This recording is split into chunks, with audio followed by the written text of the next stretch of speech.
Yo, yo, yo.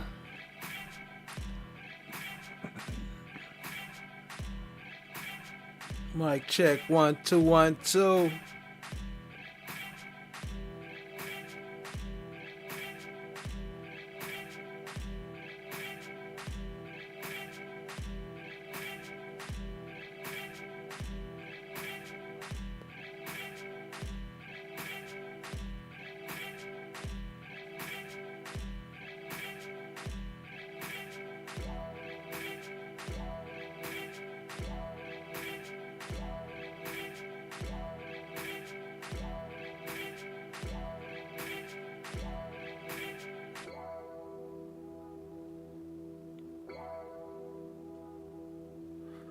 What up, family?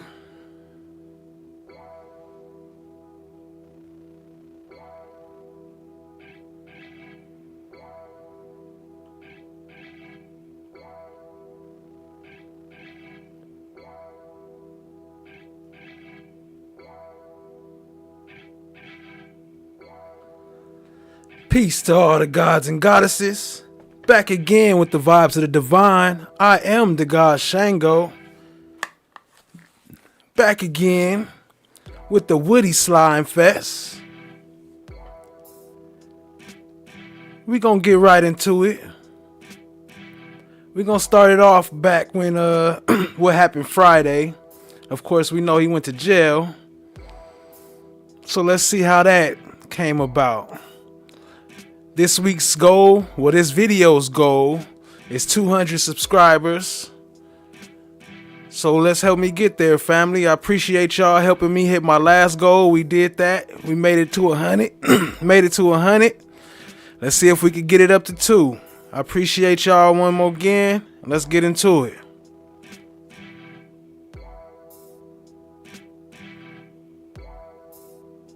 At that point, we continued to engage in conversation. Mr. Copeland engaged with us.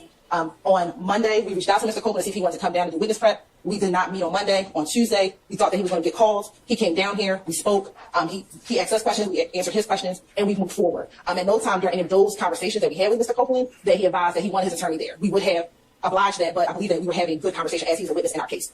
And we have decided that whatever Mr. Copeland says, he will have immunity in this trial and in this proceeding. And that has been the state's decision, and the state can make that decision. And we have so done that pursuant to 24-5-507. And furthermore, Your Honor, if Mr. Copeland does not testify, he could be held in contempt. We had that conversation with him as well, that he could be held in contempt if he does not testify, Your Honor. And so the state would ask that the order that the court has signed be honored, and that Mr. Copeland be compelled to testify and not insert his Fifth Amendment privilege and testify as a witness in this proceeding.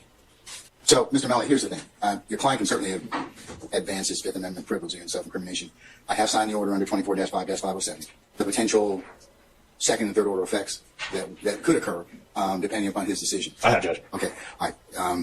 I guess the only thing to do at this point in time is to bring him in and determine whether or not he'd like to have a seat here, sir. No, you don't need to be sworn in yet. No. All right, Mr. Copeland, your counsel, Mr. Melnick, have you had an opportunity to talk with him about testifying today? Yes. All right. Has the state provided you a letter of immunity or a copy of the order that I have signed directing that they give you use of immunity? Yes. Do you have a copy of it? Yes. All right. Can we see that, please? Can I need 2 copies of it. Actually, 3. Okay. You're fine. Not yet, sir. Doesn't apply to you yet, Mr. Steele. But it is going to be part of the record, Mr. Steele. I haven't filed it yet, and obviously I don't think it's made to the system quite yet, so. Anyways. Huh? We had a proposed order. But I signed the order this morning, though. The mayor has already filed. We're not going to Okay, all right. Which copy's been given to Mr. Copeland? The order? All right. All right. Do we have extra copies of that?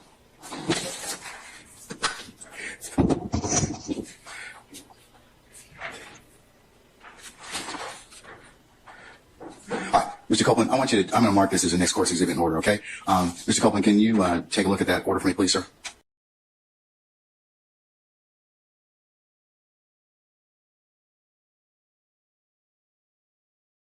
All right, let's just go through it right quick, okay? I just want to make sure that you understand where you are, and you have your attorney here, and if you have questions of the court or your counsel, you can go ahead and do that, okay? All right? You have to answer yes or no, sir. All right. Okay, all right. I'm not trying to trick you. I'm not trying to do anything other than explain this to you, all right? Okay. Okay, all right. Mr. Copeland, this order reads basically, the state of Georgia has moved the court pursuant to this particular statute, which is 24-5-507, to compel your testimony. And our district attorney, Ms. Willis, having determined that your testimony is materially as necessary to the public interest. And that is, and if you take a look at the footnote, sir, I'm sure your attorney's probably explained this to you, that she has the purview of determining whether or not your testimony is needed for a particular trial. I don't even have that authority. Your attorney doesn't have that authority. You can't decide that maybe it's not really necessary. She makes that decision. So, and it's in the public interest. So, you've been subpoenaed in this case to appear before and give testimony in this particular matter. And state has provided the court sufficient reasons as to why you are necessary as a witness in this case. It appears that you've been properly subpoenaed to appear as a witness in this case, and that your testimony is necessary in the public interest. So that's how we.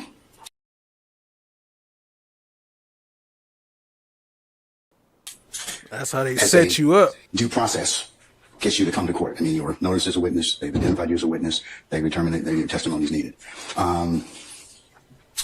Because of the fact that you have some concerns about what your testimony may indicate or could indicate in this case, and that's something that you and your counsel have talked about. I'm not certainly going to inquire about that. But in order to potentially deal with anything that may come out of that, the state is basically, knowing that you have a Fifth Amendment privilege, says, okay, we acknowledge that. We're going to give you immunity. And as a result of that, then you have to testify as a result of that. If you don't testify, then I, as the judge in this case, have several remedies. One of those is that I could hold you in contempt and jail you because the way that you get out of that contempt is to just testify. That's the only thing they want in this case for you to testify. So your attorney told me you're going to invoke your Fifth Amendment privilege. Done said. However, the immunity has been signed. I have a copy of that right now. He said, you want to go to jail or you want to go home? If you don't testify, the state's probably going to ask me to jail you. And I'm probably going to do that. So I'd like you to go ahead up and talk with your lawyer and tell me what you want to do at that point in time, okay? Do you need any more time to talk, Mr. Copeland? Okay. What is your desire at this time? I'm taking the fifth. Okay, you're taking the fifth, but you got immunity, but you still want are you going to testify? That's the thing. That's the question. Look, That's you the question already told him he's taking the Fifth fifth. Amendment privilege, but the state's giving you immunity, so that overrides that Fifth Amendment privilege. They require you to testify. Yeah, but the state don't know what they're talking about. So if they ask me a question, they implicate me, then. Okay, they can't prosecute you on that. They can't. The order prohibits them from allowing them to use that testimony against you. That's what your lawyer, and I'm not going to get into any of the machinations or intricacies of what may or may not have happened in this case, but Mr. Melnick is a very seasoned criminal defense attorney. I've seen him over the past 2 decades. I'm sure that he's probably giving you very, very good advice, but the state can't use that testimony. They can't kind of say, have it both ways. Like you testify and then use that against you to indict you and prosecute you. Then we wouldn't have any faith that we need to have people come in and give testimony. So that's why they can't do that. They kind of can't go back on what they're going to tell you, So My question is, can the feds pick it up if the state don't? If he confessed to murder? No, they've asked for immunity. I signed the order. So basically, whatever you have to tell us, you tell us. Say no more. Do you wish to testify, Mr. Copeland? Is that no? You have to say no on the record. Say it again. Do you wish to testify? He said I can tell him whatever I got to tell him. That's So I fine. testify. You will testify. Yeah. All right, sir. Okay. What we're going to do in just a second is I'm going to go ahead and I'm going to call for our jurors. We'll formally administer the oath to you, and then the state will ask you some questions, okay? And then you'll be cross-examined at some point in time by potentially My turn before, because I think I just said the wrong thing. Sure. I'll tell you what. Why don't you step outside and talk to Mr. Melnick?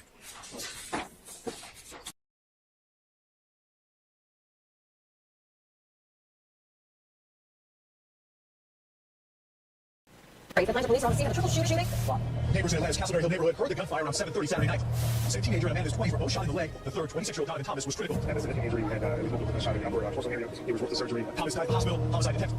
Telling us he was, quote, first a family man and a man of the community. He was caring and always looked out for anyone he came into contact with. He would surely be missed in my life. Police believe the 3 2-year-old man and a 14-year-old were troubleshooting outside his farm shop. Ended the life of 6-year-old Donovan Thomas. The indictment also tied the rapper of Donovan Thomas.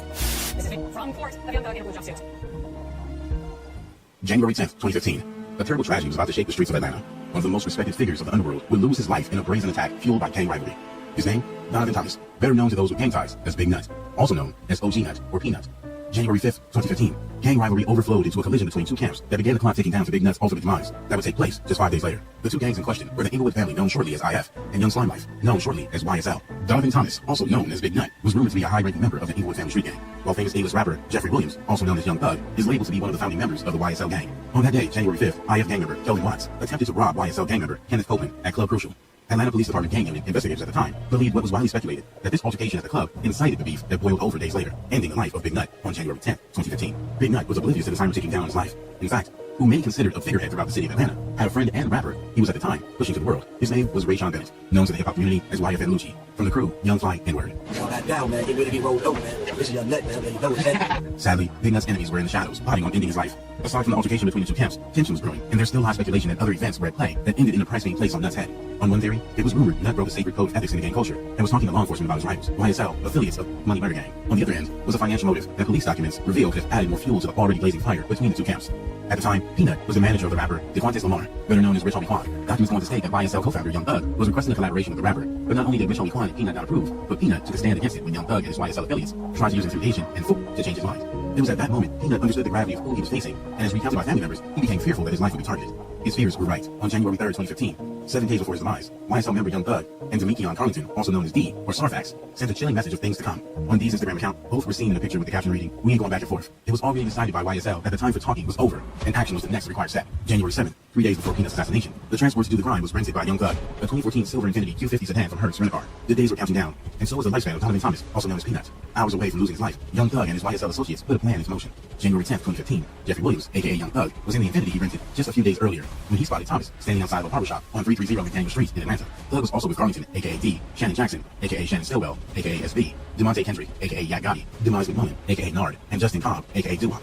According to police documents and testimony from a key witness at the scene involved in the crime, Young Thug loaned the car to his YSL affiliates to carry out the hit on Peanut. At approximately 7:22 p.m., the shooter, who was said to be Jackson, aka SB, shot Peanut dead as he stood in the parking lot of the barbershop. The shots came from a motor vehicle, the same one that was rented and loaned to him and his other assailants by YSL co-founder Young Thug. Peanut was hit multiple times on the upper area of his body and began to fight for his life, while two others, one being a teenager, was injured in the attack. He was rushed to the nearest hospital, where doctors attempted to save his life, but unfortunately, he succumbed to his injuries. Police officers believe Peanut wasn't a random passerby, but specifically targeted and assassinated. His passing sent a wave of emotions through the city of Atlanta. Some angry, others hurt, and some, like his rivals, were celebrating and making a mockery of his passing. The words "slat" were later spray painted on his tomb, and it wasn't a secret who the street terminology belonged to. Young Thug publicized the use of the term, and it is a regular term that is a part of how he talks. Young Thug even has a track titled "Slatty" on his album Slime Language 2, featuring one of his assailants that was involved in taking out Peanut, Yak Gotti. Investigators began on the manhunt to gather evidence that would lead to the arrest of the perpetrators, not only to bring justice for the crime, but also the time was now counting down on a wave of retaliation they knew was coming. The investigation led to numerous first-hand accounts of what happened, and all pointed to Young Thug and YSL being the ones responsible for the brazen attack. Peanut's brother, who stood near him at the time of his passing, recalled Peanut whispering the haunting last words, "Thug had me killed." Further investigations led to officers obtaining a key witness involved in the incident, Kenneth Copeland, aka Lil Willie. Willie first denied all allegations and speculations that he was involved in the hit, but 6 months later, after a series of attempts on his own life by his rivals and issues with the law, Woody came clean. The revelation was a smoking gun for the case. According to Woody, he admitted to lead detective Jim Thorpe that he saw Jackson, aka SB, at a McDonald's parking lot with fellow gang member Yak Gotti, Demise McMullen, aka Nard, and Justin Combs, aka Doo-Wop, immediately after the hit on Peanut's life. He further went on to state that at the same time, fellow YSL gang member Demekion Carlington, aka D, told him that SB, Yak Gotti, Nard, and Doo-Wop had just murdered Peanut. Woody was the one tasked with picking up the other members of YSL involved in the homicide at the McDonald's location. Upon entering the vehicle, Carlington, aka D, went on to confirm to him that they murdered Peanut during a drive-by shooting, in which they used a silver Infiniti rented by YSL co-founder Young Thug. The hit set off a series of events that led to a bloodbath throughout the city, claiming lives and fueling a gang rivalry that still continues today. Peanut's close friend, YFN Lucci, has been locked in a wild back and forth with YSL and Young Thug ever since. In May 2019, this nearly resulted in YFN Lucci suffering the same fate as his friend Peanut when his Mercedes SUV was targeted in Atlanta. Popular entertainment website TMZ reports that Lucci wasn't there at the time, but police officers found the man suffering from 2 gunshot wounds, and Lucci's mother was a registered owner of his vehicle. In a clip obtained by TMZ showing just how intense his assailants were on claiming his life, bullet holes can be seen all through the vehicle. Then again, in June 2020, YFN Lucci was targeted at his music video at the 600 block of Martin Street. Previous hit fire injuring someone in the thumb. Both YFN Lucci and Young Thug, however, are now fighting for their freedom after both were indicted on separate RICO charges. YFN Lucci is facing a murder charge, and Young Thug and his YSL gang members were indicted for criminal activity, inclusive of the ones responsible for Donovan Thomas, also known as Peanut, losing his life. This is video from court of Young Thug in a blue jumpsuit. The rapper and 28 other defendants charged in a 56-count indictment. George, this investigation has been going on for months. Take a look at this. This is an 88-page indictment, 56 charges ranging from murder. 9 of Young Thug's songs used as evidence. The indictment saying these words used after the murder of Donovan Thomas. Just want to give the truth, copy, not truth. I do. Take your first last name and spell first name. First name Michael, Michael. Last name Sprinkle, Sprinkel. And do you always have all of the information within the case file given to you by law enforcement that you feel you need in order to fully complete the investigation on the homicide? No, not always. No. For instance, do you pull jail calls? Yes. Do you speak with witnesses? I do on occasion. Yes. Do you go to scenes? Objection. Your Honor, read it. Your Honor. Is it preliminary matter? Is it preliminary matters? I'll allow it. Over your objection. Thank you. Bringing you to the case involving the murder of Donovan Thomas. Do you recall when you received that case file within the district attorney's office? Would have been late, probably December 2015, January of 2016, somewhere around there. It's actually probably going to be January of 2016 to be more exact. And without going into specifics about what that was, at the time that you received that case file, was it complete to your satisfaction as an assistant district attorney? Well, it depends on how you define the word complete. Was it complete insofar as the Atlanta Police Department was concerned? I don't know. I know that they handed me everything that I asked for. If there were some other documents that Detective Thorpe still had in his file, he just didn't give to me. I have no way of knowing that. As far as I know, what the Atlanta Police Department gave me was the complete case file. Were you satisfied that the case was sufficient to present to the grand jury as you received it at that time? No. Yeah, at least one person had been arrested on murder. And that person was the defendant Shannon Stillwell? Yes. Jackson? Yes. Was Mr. Stillwell the only person of interest in that case? Was he the only alleged participant in the homicide? Well, no, there were 3 other people. If we're talking about the people that had been charged by the police, there were 4. Okay, go ahead. There was Antonio Sledge, Demiki, and Garlington, Kenneth Copeland, and Shannon Jackson, a.k.a. Shannon Stillwell. Those were the 4 people that the police charged for the murder of Donovan Thomas in late 2015. Based on your review of the file given to you by Detective Thorpe, what primarily those arrests were based on? They were primarily based on the statement of a young man named Spencer Wright. All right. And we already know Spencer Wright is a liar. Everybody know he's a liar. So he been in jail all this time from a lie. When you received the file from Detective Thorpe, did you endeavor to speak with Spencer Wright yourself? I did. Why is that? Well, so Spencer Wright, according to his statement, he witnessed the homicide, the drive-by shooting, as he stood at a bus stop on McDaniel Street across the street from the barber shop, the parking lot of which Mr. Donovan Thomas stood when he suffered his fatal gunshot wounds. There was a surveillance camera mounted on that barber shop, and the bus stop where Mr. Wright said he stood was in the viewing area of that surveillance camera. And when I looked at the footage, I didn't see anyone standing at the bus stop. I saw a cat at one point milling about the bench at the bus stop, and I only bring that up to indicate that the clarity was sufficient to tell if there was a human being standing there. There was no human being standing there. So what I wanted to do was speak with Mr. Wright and show him. I believe I printed out some still images. I don't think I brought in a computer or something to show him the actual footage. So I wanted to speak with Mr. Wright and make sure, first thing I did is I wanted to speak with him and make sure that I was clear as to where he was standing. So I actually, before I confronted him with the fact that I didn't see him on the video, I had some printouts from Google Earth, and I asked him to point to the specific bus stop where he said he was standing. And when he did, he pointed to the bus stop that was depicted on the surveillance footage, at which point I said, but there's nobody standing at that bus stop. And he didn't really have an explanation for me. Did you receive that surveillance footage from the Atlanta Police Department? Yes. I just pulled up Google Earth and took screenshots of the bus stop and the general area where the homicide occurred so he could point to them and indicate where he stood, or where he claimed to have been standing, I should say. And why did it concern you that he was not shown in the surveillance footage that you presented to him, yet he claims to have witnessed the homicide? Well, he claimed that the bus stop was his vantage point from which he witnessed the 4 defendants that I mentioned earlier occupying a vehicle and commit the drive-by shooting. If he wasn't standing at the bus stop, that would suggest he didn't witness it at all. Was there anything else that you were able to uncover during your ensuing investigation of this case that enlightened you more as to whether or not yet he claims to have witnessed the homicide? Well, he claimed that the bus stop was his vantage point from which he witnessed the 4 defendants that I mentioned earlier occupying a vehicle and commit the drive-by shooting. If he wasn't standing at the bus stop, that would suggest he didn't witness it at all. Was there anything else that you were able to uncover during your ensuing investigation of this case that enlightened you more as to whether or not Mr. Wright was presenting to you information that was factually accurate? Yes. So after my interview with him, I requested from the Atlanta City Jail, because that's where he was when I interviewed him. I interviewed him inside the Atlanta City Jail. He was an inmate there. From somebody that worked at the Atlanta City Jail. Right. Somebody said, where's that footage? We definitely need to see that tape. Jail, whose name I don't recall. But I asked him to send me Mr. Wright's recorded jail calls, because it's like the Fulton County Jail. And actually, I was wondering that when they showed the shooting footage, when they showed on the side and in the parking lot, and I was wondering, like, why didn't they show the front view of where the car passed by? Like, what happened to that footage? I'm sure it's a camera by the front door. At least at that time, the phone calls placed by inmates from the Atlanta City Jail were recorded. So when I obtained Mr. Wright's jail calls, I found one that was placed shortly after his arrest to a gentleman. And during this call, and this is, by the way, not verbatim, okay? I'm not quoting him exactly, but he told his friend about his recent arrest, which I believe was on a probation violation, and he said that everything would be okay because he was helping the police solve a murder. And his friend asked, well, what murder was that? He said Nuts murder, and that Nut would be the moniker for Donovan Thomas. And his friend scoffed at him and said, but you didn't witness that. And Mr. Wright responded, he basically shushed him, reminding him that they were on a recorded jail line. But and the implication there was that he didn't witness it. He would prefer that his friend not utter such a thing on a recorded jail phone. And then he said, but it's something to the effect of, it doesn't matter, we all know what happened anyway. And it's also worth mentioning that during my interview with Mr. Wright, very soon into the interview, something that caught my attention was, he said, you see, I've been on Instagram, or again, not verbatim, but he mentioned that he had been on Instagram and putting the pieces together from there, which put up a red flag, made me think that perhaps he was just compiling a statement through rumors that he saw on the internet. So after I heard that jail call, I asked investigator David White. I knew who he was talking to. I can't recall his name off the top of my head, but the gentleman he was talking to, and the same gentleman said, but you didn't witness that, etc. So my investigator reached out to him and asked him, well, how did you know that Mr. Wright didn't witness the murder of Donovan Thomas? And he said, well, that murder was a really big deal in the city, and I'm pretty close with Mr. Wright. He never mentioned to me that he had witnessed it. It's the kind of thing that he would have mentioned had he witnessed it. So at that point, I was satisfied that Mr. Wright didn't really witness the murder at all, and he just made it up. Out of 3 of the 4 defendants, I had a complete absence of evidence that they committed the murder at all, and I wouldn't present a case naming a specific individual. I wouldn't present an indictment to a grand jury wherein a specific individual is alleged to have committed a crime when there's a total absence of evidence that they actually committed the crime. That would actually violate state bar rules for me to do that.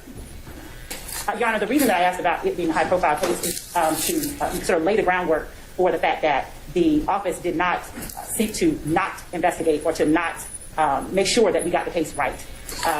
By asking whether it was a high-profile case, is to bring out to the court the mindset with which Deputy Sprinkle investigated it. Okay, I'm going to overrule your objection. Go ahead, ma'am. I just want to be clear. I've overruled your objection. Did that murder carry with it a series of violent shootings within the city of Atlanta? Yes, for many years following that. Why don't you rephrase? I can do that. Thank you, Judge. After the murder of Donovan Thomas, were there multiple shootings within the city of Atlanta within days, sometimes weeks, or months? Objection, relevance. I have one basis. I'm going to let her finish, okay, and then I'll okay? All right, go ahead, ma'am. Thank you, Judge. Were there multiple shootings within the city of Atlanta? Yeah. Objection, relevance. I was going to say the same as to leading. Why don't you ask him what happened as a result of that, if he knows of any? After the murder of Donovan Thomas, and let me back up, were there any gang implications to the investigation? In other words, during your investigation and during your initial review of the file, was there any indication from the information that you had within the file that the murder was gang-related? Yes. And what gangs were alleged to have been involved? Englewood Family, that was the gang to which Mr. Donovan Thomas was a member, a high-ranking member, and the other gang was YSL, or Young Slime Life, to which Mr. Williams was a member. Did you gain knowledge? I'm going to object to that answer. Speculation, and after to be stricken. I'm going to overrule the objection. What's your objection? It's a legal conclusion. Criminal street gang is a legally defined term, has to be determined by both people in the city. That may be in front of a jury, but this is the district attorney's investigation. I'm going to overrule your objection. Your Honor, so just so I'm clear, we are speaking just in layman's terms when we say gang at this moment, not in legal terms. I'm still going to overrule your objection, okay? Thank you. And during the weeks and months following Donovan Thomas's murder, did you have information that led you to believe that a series of retaliatory shootings between YSL and Englewood Family took place across the city of Atlanta? I'm going to object because it calls for hearsay. Your Honor. Go ahead. Your Honor, the defendant, Shannon Stillwell, has alleged an intentional delay on the part of the state. What led us to further our investigation, and what information we had? Goes to conduct? Yes. All right, I'm going to overrule the objection. Thank you, Your Honor. Okay. Did you have information that led you to believe that a series of retaliatory shootings between YSL and Englewood Family happened after Donovan Thomas was murdered? Yes, there were cases where the victims were identified as YSL or Englewood Family, and the shooters were also identified as YSL or Englewood Family. And commonly, the shooters would generally be in the rival gang. I don't want to say there were no cases that involved the same members of the same gang shooting at each other, but primarily it was opposing gangs that were shooting at each other. The participants that were identified were in opposing gangs. Those two gangs specifically, yes. Okay. And during that time, did you and the Fulton County District Attorney's Office gang unit work closely with the Atlanta Police Department in an effort to solve the murder of Donovan Thomas, as well as find out whether or not those series of shootings were related, in fact, to the murder of Donovan? The gang unit, the office's gang unit, I believe they were in consultation with Detective Thorpe, but I don't recall speaking with Detective Thorpe prior to him obtaining warrants for the arrest of the 4 men that he originally charged. And that is before the arrest of the persons that were originally charged. I'm speaking of during the months in the year 2015, 2016, did you obtain more information that led you to believe that the murder of Donovan Thomas was gang-related? Right. Well, yeah, I would routinely consult with Detective Tyrone Dennis with the Atlanta Police Department. He also worked very, very closely on the murder case, and alongside Detective Jim Thorpe Jr. And were there incidents, shooting incidents that took place, and other incidents that took place that involved members of the alleged offending gang, or YSL? Yes, either, as I said, the victim was identified as being in one gang or the other. The shooters are identified as being in the opposite gang. There were shell casings that, when placed under microscopes and the tool mark on the back of the casing was compared to various incidents, they would find that similar guns, or the same guns, I should say, were used in these various incidents, which could possibly indicate that the same participants were involved. And did you prepare a supplemental report to the case file that you have been given by Detective Thorpe in order to outline the investigation that you conducted in this case between the time that you received it and November 13, 2018? Yes. Yes. Would you take a look at it? And Your Honor, I will, at the end of this tendering of this exhibit, ask that the court allow me to tender a digital copy of this as evidence. Under seal. Okay.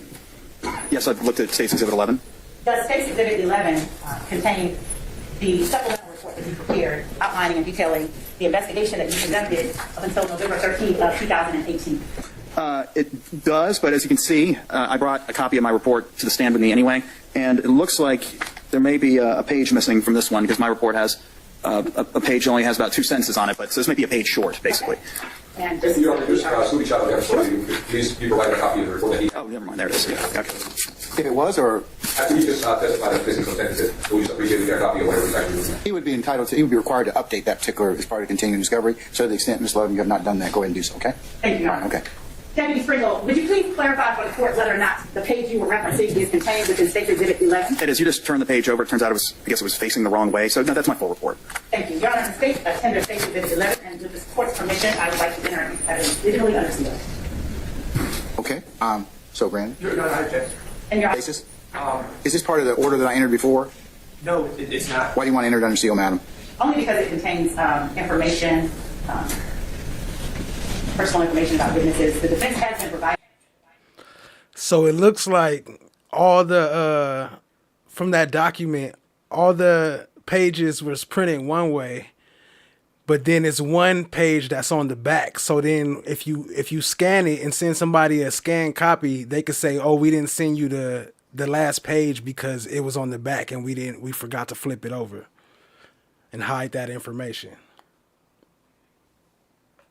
This report on August the 8th, I believe, 2022, in its entirety. I am happy to let defense counsel look at it, review it, and compare it to their copy of the discovery that has been previously served.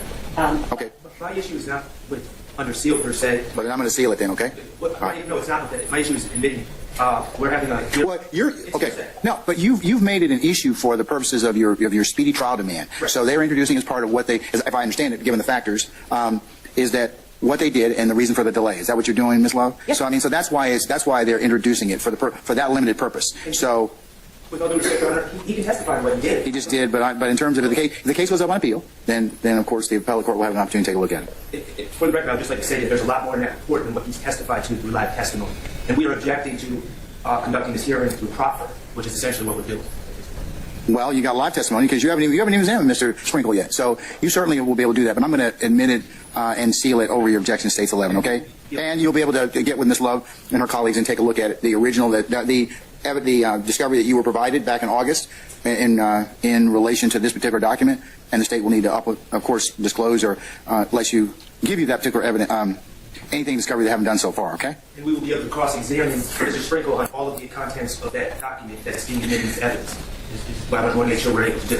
If they're introducing in evidence, yeah, you get to cross them about anything you want in terms of that particular document. Thank you, Your Honor.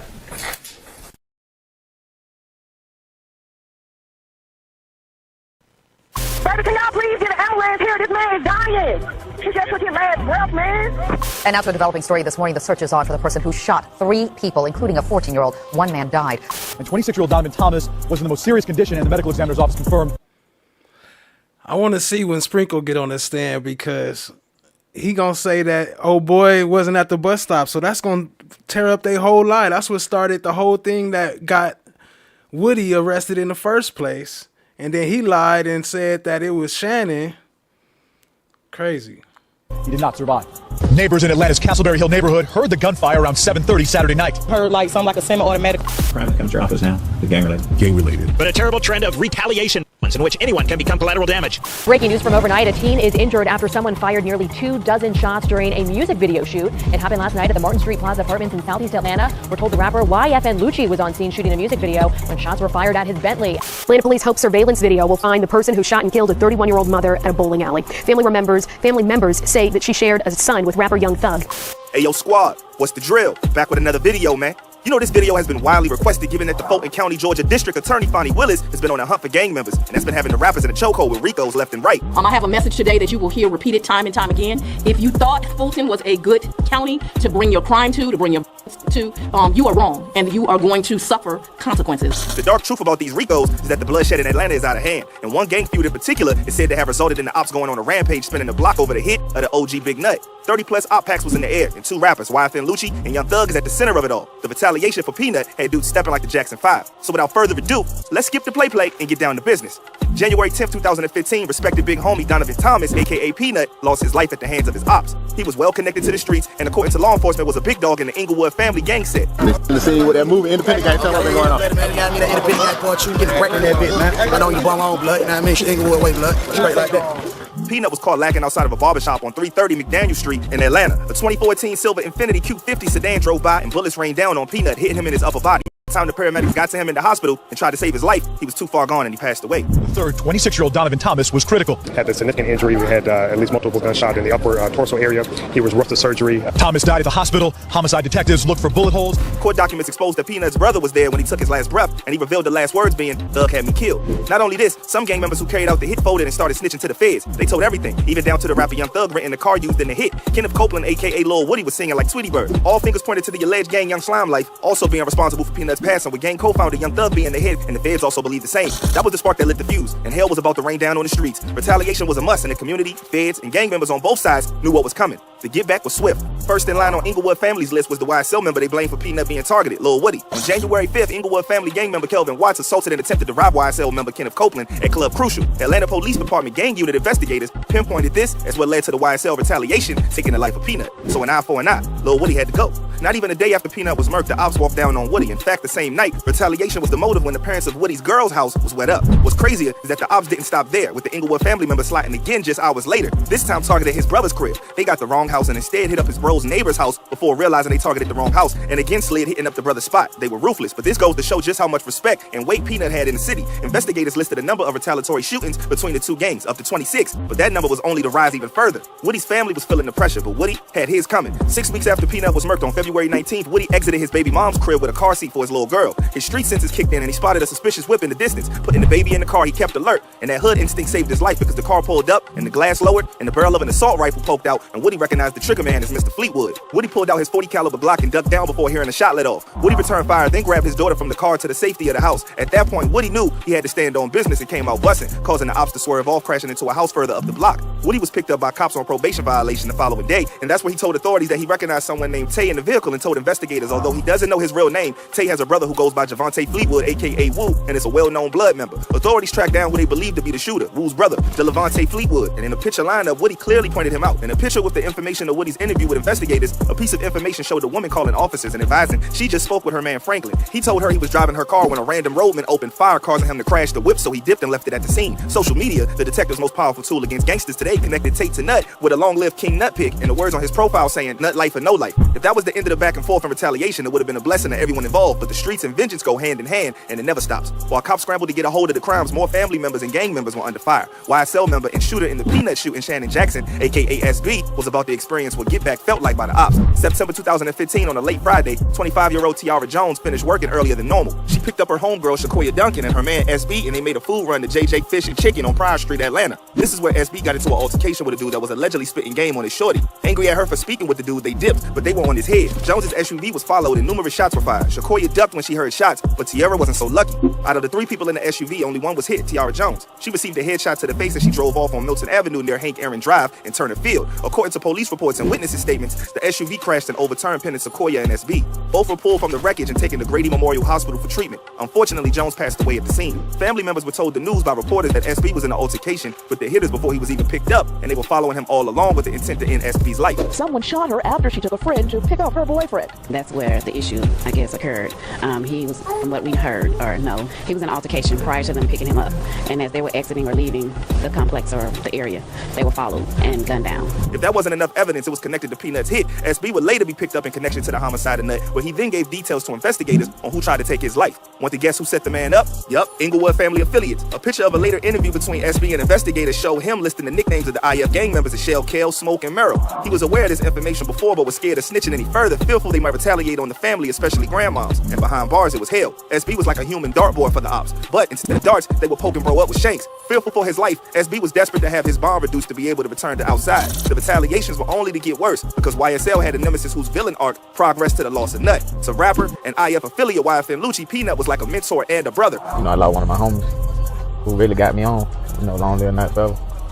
That got me on, so. Lucci took up the mantle going at the head of YSL, Young Thug. They have been going at it for years, plotting on each other's end. It has been up with both taking losses. Lucci has not been targeted once, but twice having shots sent his way and miraculously escaping unscathed in each hit. First in May 2019 when his Mercedes SUV was shot up in Atlanta. Then again in 2020 when YFN Lucci was targeted at his music video at the 600 block of Martin Street. In January 2021, YFN Lucci was arrested on murder charges after reports broke that he was involved in a gang-related drive-by shooting that left one murk in southwest Atlanta. The initial drive-by took place on December 2020. Reports state that Bennett, aka YFN Lucci, and 3 other criminal street gang members drove to an area dominated by a rival gang before 2 people in the car opened fire with assault-style rifles. One of those men, 28-year-old James Adams, was struck in the head by return gunfire and later passed away. What's colder is Lucci and them kicked bro out of the whip after he collected the headshot and left him. Another person was struck in the abdomen but was lucky to survive. With Lucci now caught up in the system, it was the perfect time to get back. March 2022, Lucci's life was targeted behind bars after he alleged the price was put on his head. He was shanked by an inmate and nearly lost his life. What's even more crazy is that in the RICO charge against YSL later on, feds state that Thug was in fact the one that gave inmates the orders. The two sides were on a relentless give-back mission because that same month, Young Thug's baby moms lost her life in an altercation, and it's rumored that Lucci was the one that gave the green light. Atlanta police hope surveillance video will find the person who shot and killed a 31-year-old mother at a bowling alley. Family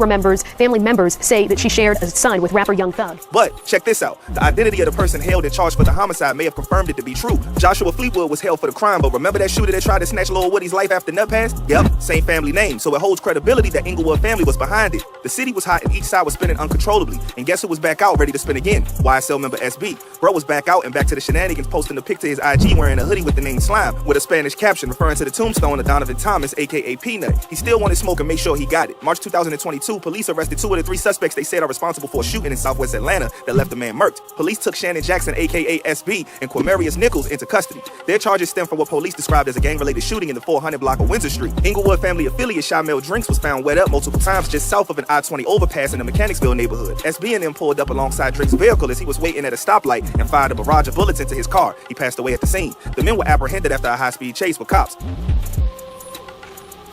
And again, so everybody knows it's a white 4-door Audi. Following the YSL RICO, 4 YSL members were charged in connection with Shamel's homicide. As of right now, investigators approximate the number of criminal retaliations to 37 and counting, resulting from the murking of Nut. I guess it's eternally up and infinitely stuck. Hopefully this RICO on both sides brings it to a stop. Sad this is what a past friendship came to, though.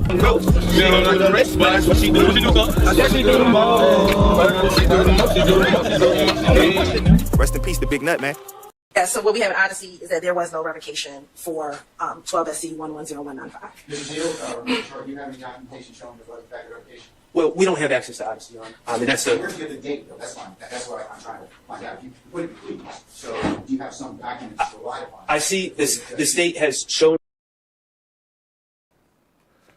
You know, some of that info is older and outdated, so you know we've learned a couple things since then. So we know some of them stories is a little different, but you know it's explaining what was being said so far. Me a probation warrant cancellation. So the question is, I'm trying to figure out if clearly if it was revoked even for time served, it would fall under the 10 years. I would just ask for a little bit of time. You know, the state kind of decided to address this now. I'm not blaming them, but we didn't really know that this was going to just be addressed at this exact moment. So I would just ask for some time to look into the clerk's file and try to figure out where we got that date from. Clearly we got that date and you know, perhaps it was just seeing the probation warrant, but you know, I wouldn't concede that point. And then the state said that they're going to email what they have on Odyssey, which we don't have access to. I'd assume we probably went to the public computers in the law library and tried to do it through there.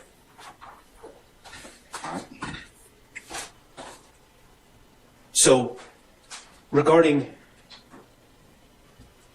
my understanding where we are right now, the 3315, the state has conceded that that falls within the 10 years, so that's not on the table. The 0195 may or may not be on the table depending on what we learn about that case. But for the ones outside the 10 year, we did give timely notice. We did. And so that's going to be a balancing. So to address though, tell me why they're more probative than prejudicial at this point in time. Well, for prejudice, it's a bit confusing to me because I don't know who would be prejudiced by the truth about Mr. Copeland's prior convictions coming out, certainly he wouldn't be prejudiced. He's been given immunity. He's not a party to this case. So I don't really see any real prejudice. But the probative value towards his credibility, first of all, I'd point out that one of these cases, 09 SC 82479, not only involved giving false info, which is very probative of one's credibility, but also involved a theft, a car theft. Thefts are viewed as more probative to credibility than other non-crimes that involve some level of deceit or dishonesty. So the fact that it's a theft makes it particularly probative towards credibility. But also, Your Honor, and he broke into nut car. Is the key witness to a number of acts in this case. He's really one of the key witnesses of the case, if not the key witness. His credibility is the crux of this case. He's the linchpin of this case. I anticipate that he's probably going to be on the stand for a week or more. So one of the factors that we take into account when we're doing a balancing test is the importance of the witness's credibility towards this case. And his credibility and the ability of the jurors to consider his entire history, his entire criminal history, is paramount to assessing his credibility. And I'll point out, Your Honor, one other thing that I think is relevant towards the probative value of credibility. If Mr. Copeland was Shit, we know Ms.love got the worst credibility than everybody after watching this case. someone who, say, had an 09 SC 82479 case and had a conviction, and then, learned from that conviction, turned his life around, went about, got a job, wherever, was working, taking care of his children and taking care of his family, and just living a law-abiding life, I think the argument would be stronger for it lacks probative value. But he hasn't done that. He's continued to commit crimes, to violate the law, to lie, to commit crimes indicative of a lack of credibility. So this tells the whole story. And I don't know why we wouldn't give the jurors the whole story about a man's history and his lack of credibility when his credibility is ultimately so important in this case. I don't know what he's going to testify to, but I do know that there's a possibility that things he said are going to come out, and the jurors need to know, can we believe this guy or not? And they need to have the full story about Kenneth Copeland and his criminal history. Fine, sir. State, you wish to respond, or? Your Honor, I don't believe them having the full history is what will determine his credibility. They have now 5 convictions that they can impeach Mr. Copeland on. The issue is he a convicted felon? He is, and they have 5 convictions. These other 4 from 2009 and 2010 would be substantially prejudicial in this case, given that they have more recent charges for which he was convicted of. These charges, again, are theft by taking. They already have a theft case that they can use to impeach him if they choose to do that. The other one is talking about prejudicial, and the other is an entering order. I want to be clear that there is the 10 SC 87662 case, which he pled to a misdemeanor, which they could not use because he only got 12 months in custody on a theft. That's one theft by receiving stolen property. That's the theft by receiving. 10 SC 87662. Correct. So the 3 indictments that we're looking at, I believe, is 09 SC 82479, 10 SC 96938, and the 12 SC 110195. What about the 9 CR 35? And then there's 444444. 09 CR, that would be a misdemeanor because that would be solicitors. If it's 09 CR, that would be Solicitor General's case. What about the 09 SC 82479? Yes, Your Honor. So the 3 cases that we're looking at, Your Honor, is 09 SC 82479, 10 SC 96938, and 12 SC 110195. No, they usually bring that up. All right. Without further delay, we're going to go ahead and call the next witness. State. Your Honor, Ms. Hilton calls Kenneth Copeland to the stand. All right, summon Mr. Copeland, please.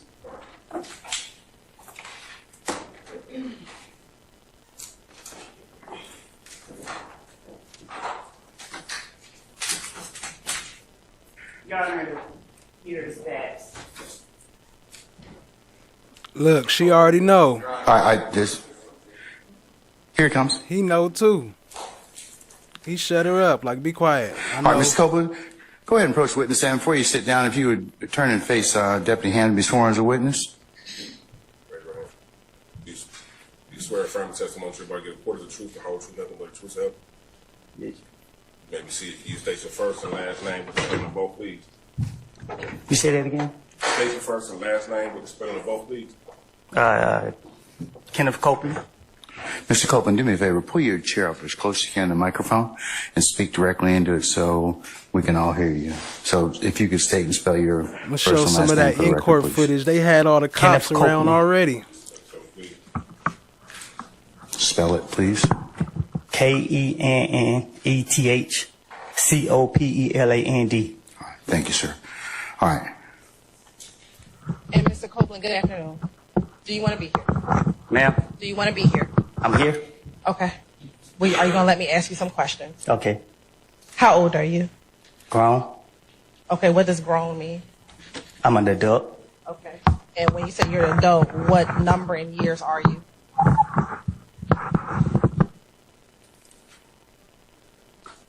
I plead the fifth.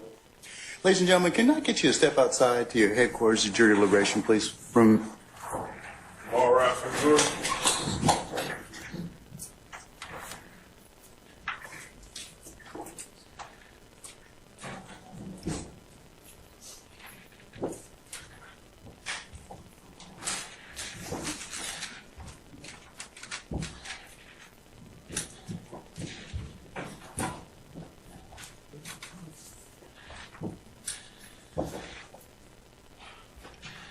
All right, ladies and gentlemen, please be seated. Our jury has left us. Mr. Copeland, given the fact that you have invoked your Fifth Amendment privilege, but the state has already given you immunity under 24-5-507, this court holds you in willful contempt, and we'll see you on Monday. And we'll see if we can get some more testimony at that point in time. Take him into custody. He said, fuck them, I'm about to go to jail. With Atlanta's district attorney addressing paperwork being leaked in the YSL.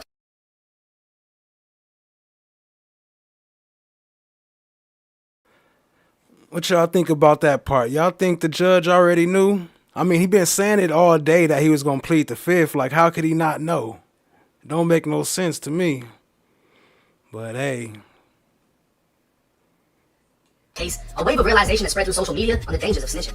Kenneth Copeland, aka Lil Woody, has been identified as a snitch within the YSL indictment and having direct ties to a murder that resulted in 37 violent acts of retaliation. The DA would highlight the fact that his life is in jeopardy and his kids are also under threat. But this isn't exactly new though, as Inglewood family already made an attempt on Woody's life during a 2015 drive-by, opening fire with a rifle as Woody was placing his 8-month-old daughter in a car seat. Inglewood family has also been exposed to snitches within YSL for years, and this video is another example. Lil Woody was the #1 target in the eyes of Inglewood family, who blamed Woody for having Donovan Peanut Thomas killed. Second in line on the Inglewood hit list was Shannon Jackson, who's more commonly known as YSL SB. Woody would turn against YSL, identifying the men who were said to have been in the car during the Big Nut hit. SB is rumored to have been the actual killer, and 2 witnesses have come forward claiming he confessed to the killing. Inglewood slid on Woody's family only hours after Nut was killed. They shot up his girlfriend's mom's house, mistakenly shot up his brother's neighbor's house, and went back to shoot up the brother's house. Both gangs would repeatedly commit shootings in the months that followed, and exactly 7 months after Nut was killed, Inglewood would strike again, this time targeting SB. September 26, 2015, SB was inside of JJ's Fish and Chicken, a restaurant within a Chevron gas station in South Atlanta. His girlfriend Shakoya and her friend Tierra were outside in Tierra's SUV when a red Camaro pulled up next to them with 3 men inside. One of the men got out and began talking to Shakoya. The conversation would last roughly 5 minutes, numbers were exchanged, and he walked into a restaurant opposite of where SB was. Shakoya would go inside of the restaurant SB was in, and he was mad at her for talking to the man. 15 minutes later, they get back into the SUV and drive off. Tierra was driving, Shakoya was in the front passenger seat, and SB was sitting in the back. Shakoya saw the bright lights of a red car before the deafening gunfire, and all she could do was duck down. A bullet had blown through Tierra's face, killing her instantly as the vehicle crashed into a tree, causing it to flip 4 to 5 times. Shakoya and SB were trapped inside, having to be rescued and transported to a nearby hospital, while 25-year-old Tierra was pronounced dead at the scene. Shakoya suffered a crushed leg which required amputation, while one of SB's lungs collapsed and a few of his ribs broke, but neither of them had been shot. Shakoya would share the details of what led up to the shooting during a police interview, and during another interview with SB, he would tell the police he couldn't say who shot at him, but it must have been Inglewood family. This would mean whoever shot at the vehicle had been flirting with SB's girlfriend Shakoya, exchanging numbers with her when they recognized SB, followed the SUV, and shot it up in an attempt to kill SB. The following month, SB would be arrested for the murder of Big Nut. While speaking with investigators, SB would identify the 3 men who tried to kill him, but ended up killing Tierra. All 3 men are believed to be Inglewood family bloods. A picture posted already would show SB in detail the interview, stating he didn't know the shooters' real names, but knew their nicknames: Shell Kel, Smoke, and Merrill. When asked why he didn't provide this information when he was first interviewed, SB said he was concerned for retaliation against his family, specifically his grandmother. Smoke, who was identified as Bobby Hottie, was one of the 3 men arrested. He filed a motion to suppress evidence identifications, which detailed how SB identified him to police by photo lineup. SB would later recant his statement to police, but once again, paperwork against a member of YSL would prove to be true. And once again, a member of YSL was almost killed and ended up snitching on the Inglewood family bloods. This wasn't the end of SB's pleas for help. Still in jail for the murder of Nut, it was now 2017, he'd been incarcerated for 2 years, and his case still hadn't been officially indicted. A motion to reduce bond was filed on SB's behalf, and one of the reasons given for bond reduction is the fact that there had been multiple attempts on his life on the prison system, and he'd already been hospitalized after being repeatedly stabbed. In another document, SB was pleading out in a separate case. His lawyer would stress the fact that SB had a keep-away order in jail, meaning there was another inmate, multiple inmates, or an entire gang that SB was to be kept away from, as they posed a threat to his life. The lawyer would claim clarified the keep-away order originated long before he was SB's lawyer, and he had to renew the keep-away order for the safety of his client. It was because of this the lawyer would ask for the judge not to sentence SB to any time in jail or prison in an attempt to keep him safe. The lawyer would double down by saying he believes at this point SB would end up a prison casualty. SB would be sentenced and be back on the street as if he never snitched and wasn't fearing for his life incarcerated. In January of 2022, according to the YSL indictment, SB would post a picture to Instagram wearing a hoodie with the word slime with a Spanish caption referring to Big Nut's grave. While he'd been charged with Nut's murder back in 2015, it had now been 7 years, and he still wasn't officially indicted. But he wasn't the only one getting cocky. A photo of Nut's grave would make its way to Instagram. It seems YSL wasn't even trying to hide the fact that they were behind Nut's death. Only 2 months later, SB was allegedly one of 4 men who gunned down a 23-year-old affiliated with Inglewood family. March 14, 2022, outside of a BP gas station near downtown Atlanta, SB sat inside of a white Audi, while next to him was a Ford Fusion with a man named Quay and another man named Lil Miles. Miles was the creator behind the clothing brand Make America Slime Again. All 3 men would end up inside of the BP when another vehicle pulled up before driving off. SB and Quay would go back to their vehicles as Miles realized he was being left behind, so he exited the store and got back into the backseat of the Ford Fusion. Both cars would then leave in pursuit of the vehicle that had pulled up, with SB leading the way. According to reports, 23-year-old Chanel Drinks sat at a red light when a barrage of gunfire erupted, striking him multiple times. He'd be found dead inside of the vehicle, and surveillance video from the BP gas station less than a minute up the road would reveal everything police needed to know. Police issued a be on the lookout for the white Audi SB had been driving, and 3 days later, they locate the vehicle, which led Atlanta PD and Georgia State Patrol on a chase. Alright, yeah, he's going out to Cleveland Avenue exit. Alright, taking a right turn westbound on Cleveland Avenue. I'm going to get the way down Cleveland. And again, so everybody knows it's a white quarter alley. Alright, he's going into a driveway. 2481 Meadowlark Drive. Driver is he got 2 running. Driver has a maroon color beanie on, black jacket, blue jeans. They're both running northbound behind 2481 Meadowlark Drive.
Shannon Jackson, aka SB, and 27-year-old Comarvius Nichols, aka Quay, had thrown guns from the vehicle before bailing out. Drugs were still found inside of the Audi, and both men were charged with murdering Chanel. Investigators will later identify Miles as the third suspect seen in the surveillance video, and it isn't clear if they identified him through actual police work or if someone identified him for the police. According to the new YSL indictment, SB, Quay, Miles, and now Scarface have all been charged with Chanel's murder. And if you watch my previous video on YSL Woody, you know Scarface and Woody both identified SB as being present after the murder of Big Nut. Miles would attempt to get a bond as his lawyer claimed he was only a clothing designer and participating in nothing except riding in the backseat of a vehicle when the vehicle in front of the one he was in opened fire, implying that the shooter of Chanel was inside of the white Audi. According to surveillance video, SB was driving the white Audi. Bond would be denied after the state told the judge Miles had instructed his baby mother to dispose of a gun and cell phone, which she did, and the police were able to recover. All in all, SB stands accused of murdering 2 members of the Inglewood family. He identified 3 members of the Inglewood family in a murder in which he was a surviving victim, and he's claimed in court his life is in danger within jail and prison, along with his active keep-away order from other inmates. Already having snitched on Inglewood, it's safe to say it's only a matter of time until he cooperates against YSL, as Woody and others have already cooperated against him. And what this means, the snitching comes down to morals. Morally, SB already snitched, so the only thing keeping him from flipping on YSL is loyalty. But with YSL members already snitching on him, that loyalty may already be gone. Young Thug can only hope one of YSL's top shooters doesn't have any dirt on him. Now, SB has to be one of the most dangerous men named in the YSL indictment. And not just because he has 2 murders. It's because he allegedly murdered someone who was Big Nut, allegedly confessed to it, snitched on 3 members in Inglewood, feared for his life inside of jail, got released, apparently bragged about murdering Nut, taking a picture with the hoodie that had something to do with Nut's grave, and then allegedly murdered another member of the Inglewood family. You cannot beef with somebody that is actively trying to kill you, killing other people you know, and then snitching on you at the same time. And what doesn't make sense is this isn't new. Just like YSL Woody, him snitching on Inglewood, SB snitching on Inglewood, this all happened years ago, which means everyone in YSL kept them inside of YSL. Members from Inglewood family, Lucci's people, whoever else you want to include, they were all putting it out there that members of YSL were snitching. YSL either overlooked it, didn't look into it, or just refused to believe it, or they didn't care because they weren't snitching on YSL. You're snitching on them? Fuck it, that doesn't hurt me. But now, in a situation with 28 men are indicted, the same people that were snitching are facing crazy amounts of time, they're getting snitched on, and what loyalty do they have to YSL? Like I said, it comes down to morals. Morally, we know Woody's gonna snitch, we know SB's gonna snitch, but is SB gonna fold on YSL? The only reason he wouldn't is loyalty. But they've already said people are cooperating against SB. Woody being one of them. We don't know who else. We don't know the 2 people that said he confessed to killing Big Nut. We don't know who else is snitching. But at this point, we know SB will tell. And we know SB got dirt on YSL. But y'all let me know what y'all think. Y'all think SB's gonna hold it down? Or do you think he's gonna fold on YSL the same way he folded on Inglewood family? And not to mention, Scarface is tied into his second murder. And Scarface is also the one that told detectives SB was present for the first murder. This whole situation is ugly. But hey, it's 1090 Jake. I'm rocking with y'all rocking with me. Until next time.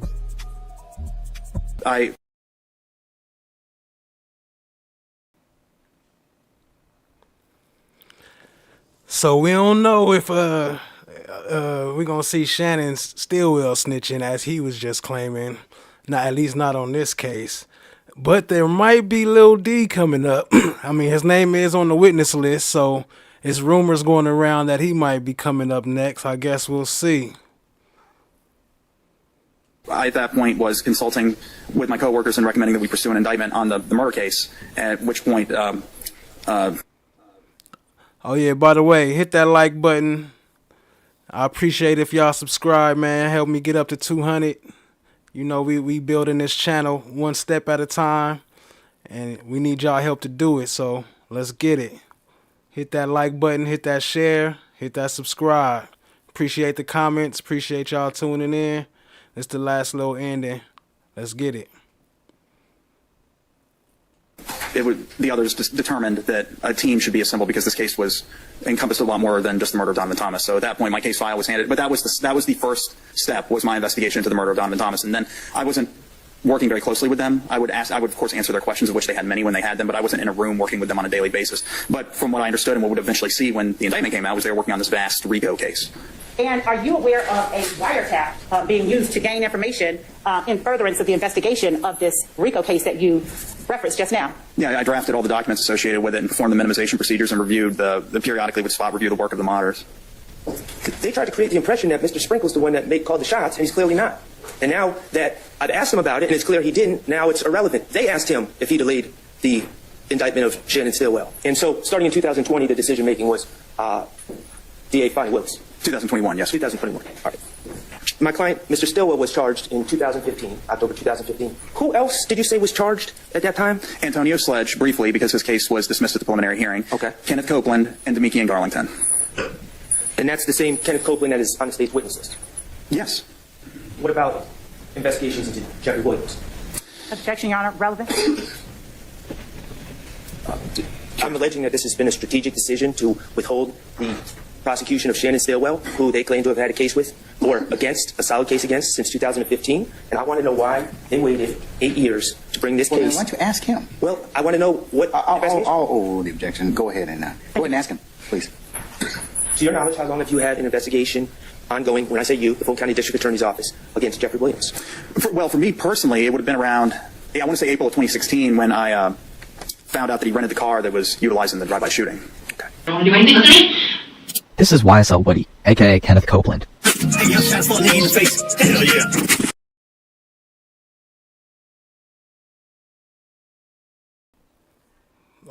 All right, family. That's it for today. So somebody's saying that they think that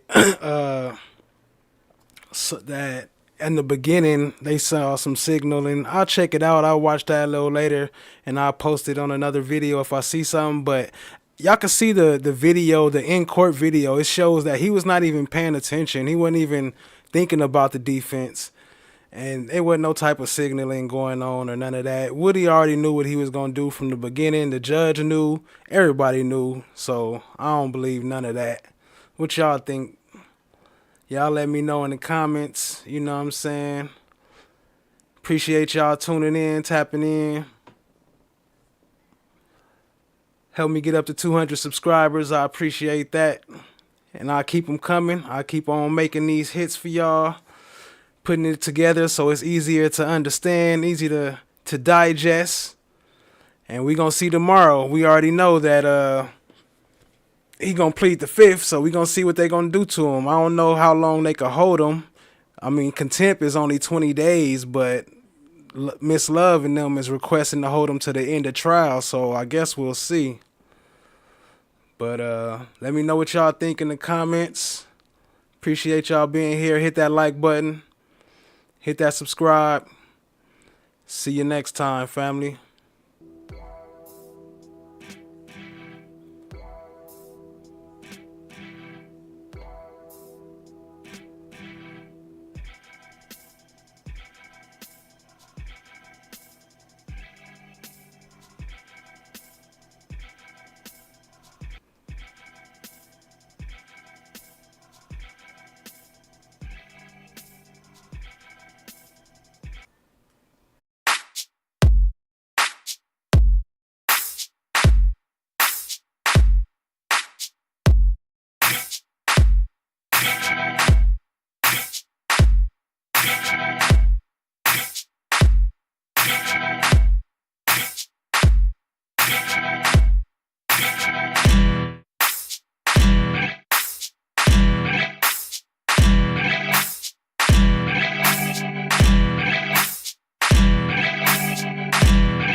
Beats by Reggie Righteous.